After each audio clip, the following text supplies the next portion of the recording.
자, 여러분, 저는 지금 로테르담에 있습니다. 여기 오늘 마지막 날이에요. 제 뒤에 보이는 저 건물이 그 유명한 램쿠라스의 건물입니다. 네덜란드를 대표하는 건축가이기도 하고요.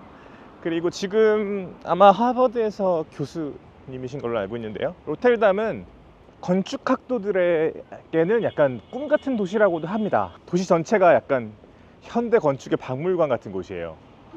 어딜 둘러봐도 그림이다. 그죠? 이 뒤에도. 그리고 조금 더 멀리 오면 제가 좀 전에 보여드렸던 드 로테르담이라는 건물이 더 많이 보이죠? 보이십니까? 엄청난 건물이에요. 우리가 늘 생각해 봐야 되는 게 있습니다. 저는 지금 미니의 초청으로 로테르담에 와 있는 거고요. 그리고 미니가 이 도시를 골랐을 때는 분명히 이유가 있는 겁니다. 제가 지금부터 그걸 좀 설명드릴게요. 뭐 저의 생각입니다만 첫날 했던 프레젠테이션을 들어보니까 저만의 생각이 아니었던 것 같더라고요. 정말 멋진 운하 옆에서 마지막 날 오전에 저의 생각을 좀 전해드리겠습니다. 자, 보시다시피 로테르담은 운하 옆에 있는 도시입니다. 유럽에서 가장 큰 항구 도시이기도 하고요. 그리고 네덜란드에서는 제2의 도시이기도 하죠. 한국으로 치면 아마도 부산 같은 느낌의 도시인 것 같습니다. 근데 이 도시는요, 처음에 들어오면 제일 낯선 게 뭐냐면 산이 없어요. 구름도 없습니다. 그냥 넓은 평지예요. 심지어 네덜란드는 해수면보다 낮은 나라잖아요. 그래서 전체적으로 국토가 약간 그런 느낌인데, 그래서 스케이트 대회도 많이 열리고 옛날에 먼 나라 이웃 나라 이런 데서 봤던 기억이 나는데요.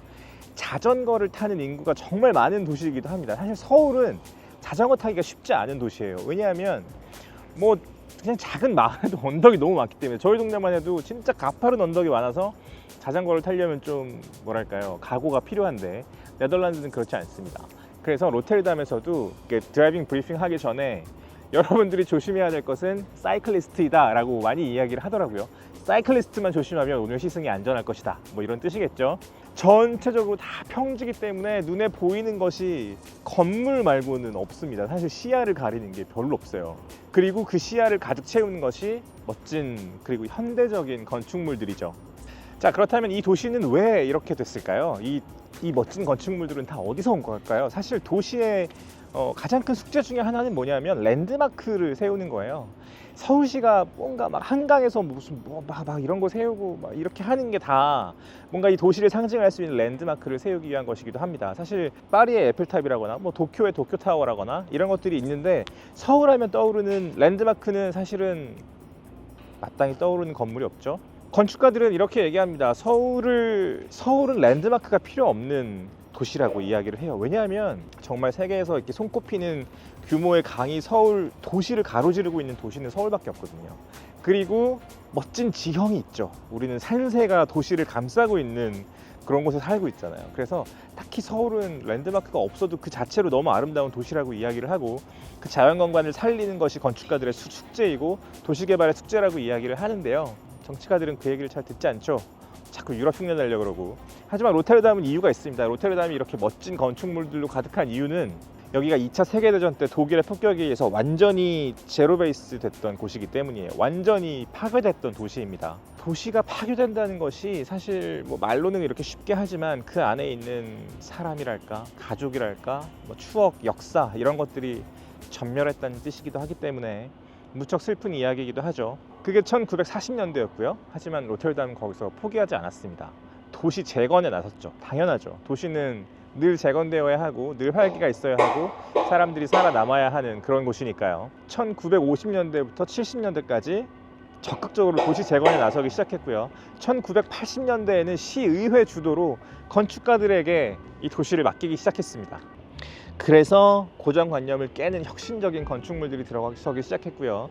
그것이 현대 건축의 전시장 로테르담의 시작이기도 했습니다.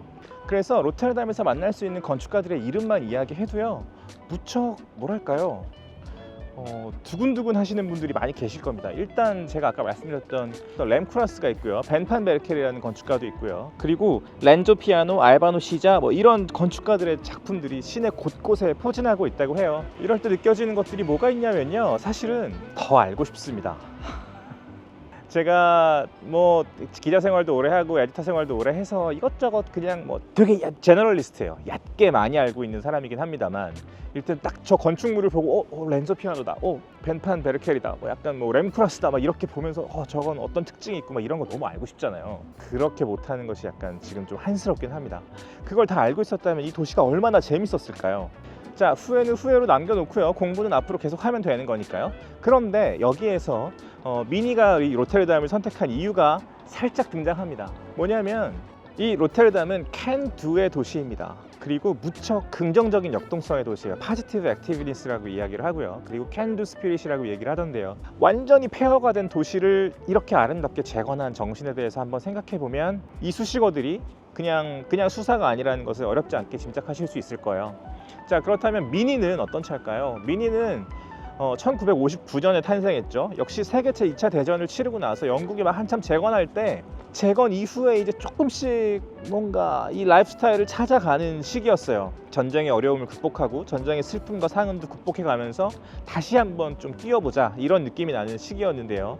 그때 이집트가 수에즈 운하를 국유화하면서 기름값이 너무 많이 오르고 민생이 어려워지기 시작한 겁니다. 그때 얘기를 한 거죠. 우리 성인 4명이 짐을 충분하게 실을 수 있는데 좀 멀리 달릴 수 있고 도시에서도 좀 생활할 수 있는 저렴하고 작은 차를 좀 만들어 보자. 눈이 반짝했던 사람이 알렉 이시고니스예요. 알렉 이시고니스 경이 그 얘기를 딱 듣고 나서 그러면 내가 생각했던 게 있는데 한번 만들어 볼까? 그게 바로 미니였습니다. 미니는 사실은 정말 그렇게 필요에 의해서 탄생했던 차예요. 그리고 되게 타이트한 버짓에서 시작한 차입니다. 막 풍성하게 뭐를 만들어서 우리가 예쁜 차를 만들어 보자 이렇게 해서 탄생한 게 아니라 우리 생활이 너무 어려운데 그래도 좀 라이프스타일을 좀 찾아야 되지 않겠어? 풍요롭게 살아야 되지 않겠어? 그렇게 하면서 그렇게 움직일 수 있는 차를 만들기 시작한 게 미니라는 거예요. 정말 그 처음에 설계도를 보면 성인 4명이랑 짐 실을 거랑 엔진이랑 이렇게 조그맣게 해가지고 그게 전부거든요. 하지만 카리스마틱 심플리시티, 우리가 이번 4세대 미니에서도 디자인 큐로 만들었던 디자인 큐로 등장했던 그 말이 이미 그 클래식 미니 1950년대 말에 출시했던 그 클래식 미니에도 담겨 있습니다. Less is more라는 말을 되게 많이 하는데요. 덜어내면 덜어낼수록 더 큰 가치를 얻을 수 있다는 말이기도 하고요. 뭐 잡다한 것들 걷어내면 정말 핵심만 남는다는 뜻이기도 한데 이것은 사실 자동차를 디자인할 때나 도시를 재건할 때나 심지어 원고 한 편을 쓸 때도 마찬가지입니다. 이 영상을 만들 때도 마찬가지겠죠. 그게 그렇게 마냥 쉬운 일은 또 아닙니다. 이런 도시 그리고 그런 자동차에는 필연적으로 약간의 의지, 창의성, 그리고 도시라는 키워드, 적극성 이런 것들이 깃들어 있게 마련입니다. 사실 미니도 마찬가지고요. 미니는 일상을 포기하지 않겠다는 의지가 담겨 있죠. 그리고 일상을 포기하지 않겠다는 의지가 일상을 더 재미있게 살고 싶다는 어떤 재치, 삶의 태도 이런 것으로 이어졌고요. 이 로테르담도 마찬가지입니다. 이런 건물들 보세요. 이게 진짜 멋집니다. 정말 멋있어요. 여기 어떤 사람들이 살고 있고 사실 저 안에 인테리어가 어떻게 되는지도 너무너무 궁금한데요. 이 도시 전체를 지배하고 있는 분위기도 사실 그런 겁니다. 긍정적이고 밝고 평온하고 각자의 라이프 스타일이 공존하고 서로 존중하고 네덜란드는 유럽에서도 사실은 되게 열려있는 나라이기도 하잖아요. 미니가 새로운 세대를 출시하기에 이것보다 더 어울릴 수는 없었겠다 그런 생각을 하게 됐습니다. 출장이라는 건 그런 것 같습니다, 여러분. 사실 우리가 여행을 가서도 도시의 속살을 느낄 수는 없잖아요. 그렇죠? 어디까지나 우리는 여행자일 수밖에 없고 그리고 오래 머무른다고 해서 그 도시를 속속들이 이해할 수 있는 것도 아닙니다. 삶을 이어가는 것과 잠깐 머물러 가는 사람의 태도는 다를 수밖에 없으니까요. 하물며 출장은 그냥 냄새만 맡고 가는 거예요. 정말 맛있는 집 앞에서 밖에서 이렇게 새어나오는 냄새를 맡고 나서 여기 정말 맛있겠는데? 뭐 그런 생각으로 지나가는 그런 느낌입니다. 그래서 10수년 동안 정말 수많은 도시에 출장을 다녔는데도 제 머릿속에 남아있는 것 그리고 제 마음속에 남아있는 데이터베이스는 각 도시의 냄새입니다. 아주 맛있는 도시들의 냄새죠. 다시 한번 방문하고 싶은 도시들의 리스트가 점점 늘어나는 거죠. 스웨덴에서 몇몇 도시들을 위시리스트에 넣어놓은 것처럼 이번에 로테르담도 언젠가 꼭 다시 오고 싶은 위시리스트에 무척 상위에 위치하게 됐습니다. 그때는 건축가들에 대한 어떤 공부가 되어 있는 상태였으면 좋겠다는 생각도 하고요. 그때 로테르담에서 차를 탈 수 있다면 그건 미니였으면 좋겠습니다.